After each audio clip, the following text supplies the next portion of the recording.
Bonjour Excellence. Bonjour. Nous sommes dans votre province, nous sommes venus recueillir quelques informations si importantes par rapport à quelques éléments à notre possession. Nous venons de les évoquer tout à l'heure là. Vous avez noté quelques questions que nous vous avons posées. Je ne sais pas si vous pouvez commencer à nous répondre par rapport à les questions que vous avez évoquées. Vous avez même noté certaines questions. À vous la parole. Merci beaucoup. Je retiens que vous avez voulu savoir où on en est avec le cahier des charges, puisque les communautés se plaignent et ne voient toujours pas comment ils peuvent bien profiter de cette exploitation minière qui se passe dans notre province. Je vous ai dit qu'avec la réforme de 2018, nous avons, au niveau de la province du Lualaba, entrepris des négociations. À ce jour, nous sommes à 19 processus. Demain, on aura la 20e entreprise, Moumi, qui commence aussi sa négociation. Donc, en bref, nous sommes à 20 entreprises qui est en négociation avec les communautés locales. Et donc, comme c'est un contrat sur 5 ans, nous sommes aujourd'hui en position de vous dire que dans un mois, nous allons commencer l'application. C'est-à-dire qu'il y a eu la signature entre les communautés locales et les entreprises et il y a eu transmission de ce contrat au CAMI. Il y a eu des comités qui ont été élus pour assurer le suivi et tout se passe sous la supervision du gouvernement provincial. C'est comme pour vous dire que nous n'avons pas oublié les communautés, nous n'avons pas oublié les obligations de notre code minier, et donc les choses vont se passer comme il se doit, et vous êtes témoin, vous verrez vous-même que d'ici 5 ans, il y aura un grand changement dans nos communautés, dans nos villages, ainsi que dans les alentours de nos villes. On parle des inspecteurs des mines qui ne travaillent pas comme il se doit. D'ailleurs, au moment où ils ont donné les rapports ce sont eux qui sont à la base. Chose de nous transmettre l'information. Et si vous pourrez avoir des détails, vous mettrez ça à votre disposition.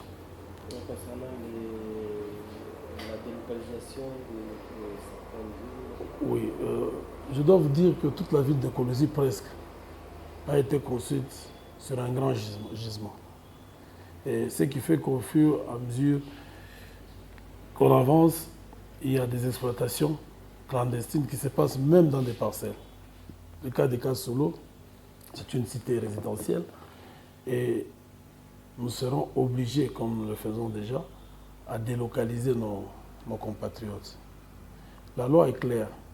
Quand vous devez délocaliser la population, pour ce qui concerne une maison, vous devez évaluer la maison et ajouter un bonus de 50%. En principe, la délocalisation doit être précédée par la construction d'autres maisons d'une autre cité. Donc, il faut avoir un programme de relocalisation. Mais depuis un certain temps, on constate que nos compatriotes qui ont transformé leur résidence en exploitation artisanale, avec le fonds qui se sont déjà faits, ils ont des maisons et ils cherchent à ce qu'ils puissent percevoir l'argent. Nous n'encourageons pas ça, mais il y a des moments où nous sommes obligés de le faire compte tenu de l'insistance.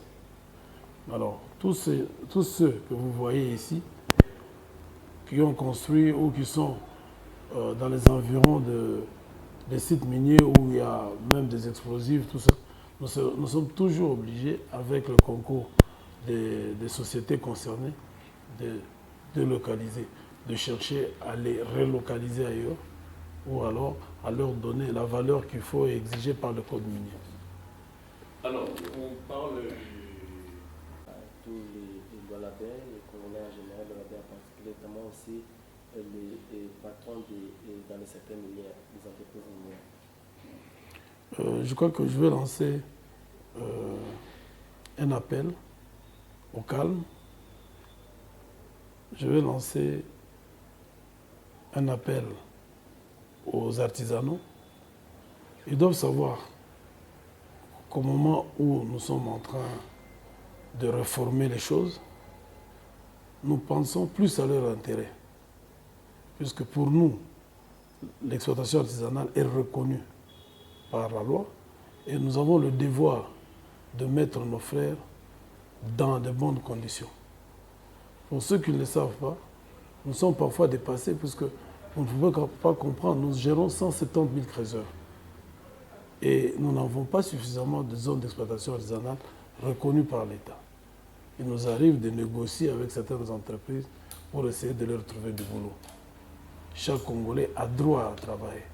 Et nous n'avons pas suffisamment d'entreprises. Vous devez savoir que la GECAMINE, à son époque, pour 450 000 tonnes, la GECAMINE utilisait 36 000 agents. Aujourd'hui, pour 1 500 000 tonnes, nous pouvons, les entreprises utilisent à peine 12 000 agents.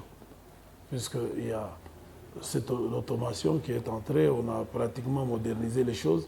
Et tous ceux qui travaillent à la GECAMINE, chez nous, quand quelqu'un travaille, il a au moins 10 enfants. Et tous ces enfants-là se retrouvent dans les entreprises minières, ou plutôt dans l'artisanat, dans les sites artisanaux. Et sans vous cacher la face, il y a même des ingénieurs qui ont terminé les études, qui ne savent pas travailler, qui se retrouvent dans l'artisanat minier.